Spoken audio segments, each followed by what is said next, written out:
ഒരു evening time ആയപ്പോൾ എൻ്റെ കസിൻ വന്നു ചോദിച്ചു നമുക്ക് നാട് കാണാൻ അറിയാലോ എന്ന്. സത്യം പറഞ്ഞാൽ എൻ്റെ നാടാണെന്നുണ്ടെങ്കിലും ഞാൻ അങ്ങനെ നാട് കാര്യമായിട്ട് കണ്ടിട്ടില്ല. ഇങ്ങനെ തോടും പാടും അവർക്കൊന്നും ഞാൻ ഇതുവരെ എത്തിയിട്ടില്ല. ഞാൻ എൻ്റെ വീട് വിട്ട് അങ്ങനെ പുറത്തൊന്നും പോകാത്തൊരു മനുഷ്യൻ. ഞാൻ പറഞ്ഞാൽ വിശ്വസിക്കും അങ്ങനെയല്ല. ഞാൻ വീട് വിട്ടൊക്കെ പുറത്ത് പോലുണ്ട്. പക്ഷേ ഞാൻ എൻ്റെ നാട് കണ്ടിട്ടില്ല. ബാക്കിയുള്ള എല്ലാവരും നാടും കാണാൻ ഞാൻ പോകും. അതിനൊക്കെ എനിക്ക് ഭയങ്കര ആത്മാർത്ഥതയാണ്. പക്ഷേ എൻ്റെ നാട്ടിൽ പുറത്തിറങ്ങാൻ എനിക്ക് ഭയങ്കര മടിയാണ്. പിന്നെ ഒന്നാമത് നമ്മളെ ജഡ്ജ് ചെയ്യാൻ കുറേ ആൾക്കാർ ചുറ്റിനും ഉണ്ടാവുമല്ലോ. അപ്പോൾ ഇവ വന്നപ്പോൾ ഞങ്ങൾ രണ്ടാളും കൂടി ഒന്ന് പുറത്തിറങ്ങിയത്. അപ്പോൾ പോണ വഴിക്ക് ഇങ്ങനെ ഒരു തോടും ഒരു കുളവും ഒക്കെ കണ്ടു. അപ്പോൾ പറഞ്ഞു നമുക്ക് ഈ വഴി ഇങ്ങനെ നടന്നു നോക്കിയാലോ, ഒരു കാടൊക്കെയാണ് കാണുന്നത്, എനിക്കൊരു വീഡിയോ എടുക്കാൻ കണ്ടൊക്കെ നമുക്കൊന്ന് പോയി നോക്കിയാലോ എന്ന് പറഞ്ഞു. അപ്പോൾ ഞാനും പറഞ്ഞാൽ ഓക്കെ, ഞാൻ വീഡിയോ എടുത്തിട്ട് കുറേ കാലമായിക്കണല്ലോ, അപ്പോൾ ഓക്കെ നമുക്ക് പോയി നോക്കാം. ഞങ്ങൾ വണ്ടി ഒരു സൈഡിൽ നിർത്തിയിട്ട് ഞങ്ങൾ ഇങ്ങനെ നടക്കാൻ തുടങ്ങിയ കാറ്റിലൂടെ നല്ല രസമുണ്ടായിരുന്നു കേട്ടോ.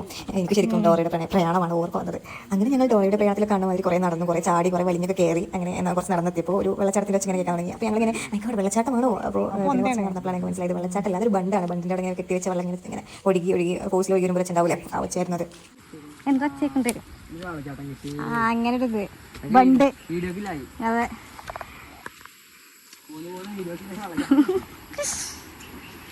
അടച്ചോന്നറിയാ പാമ്പൊക്കെ കൊടുക്കൂട്ടോ.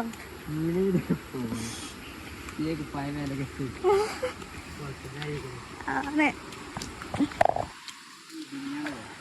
ഇതെന്ത് കായാണ്?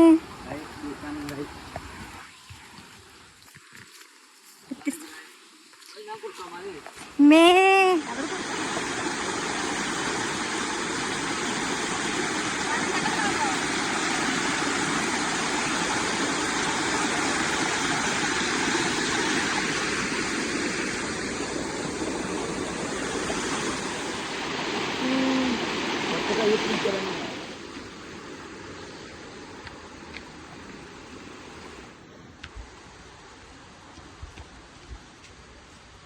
അപ്പം ഇന്നത്തെ കാട് എക്സ്പ്ലോറിങ് വീഡിയോ വൈൻഡപ്പ് ചെയ്യാണ്. Okay guys, by.